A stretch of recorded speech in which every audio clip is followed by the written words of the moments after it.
Hello guys, kumusta? Ako si Red Quaresma at welcome back sa aking channel. At kung bago pa lang kayo sa aking channel, huwag niyo kalimutan na mag-subscribe at find na rin tiny bell button dun sa baba para updated kayo kung meron ako mga bagong video na i-upload dito sa aking channel. At para sa video ito, another reaction video na naman ang gagawin ko. So magre-react nga ako guys dito sa Miss Grand International Sashing Ceremony 2025.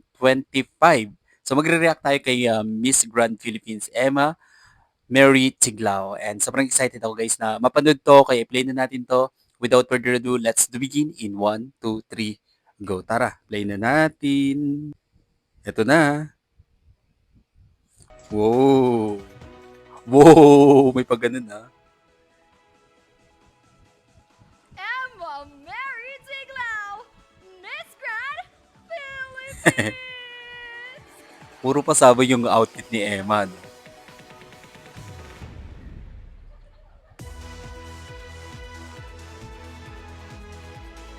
Head turner siya eh, no?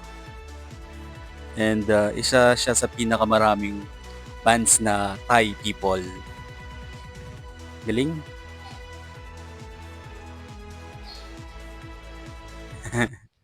Anyway, grabe 'no, araw-araw yata may pasabog si Emma Marie Tiglao sa Miss Grand International 2025 and kitang-kita naman natin guys na talagang, pinag-kukuhanan niya, pinaghihirapan niya yung ginagawa niya and, grabe sobrang dami niyang Thai fans guys. Talagang naaaliw sa kanya yung mga taga-Thailand and, sobrang na-appreciate nila yung, pinapakita ni, Emma Marie Tiglao. Sana gano'n rin tayong mga Pilipino, suportahan natin si Emma Marie Tiglao sa kanyang laban sa Miss Grand International 2025 and sobrang lakas talaga ng laban natin. Alright, kung nagustuhan niyo 'to guys, bigyan niyo 'to malaking likes, mag-comment kayo kung meron kayong mga request na video na puwede kong gawin dito sa aking channel.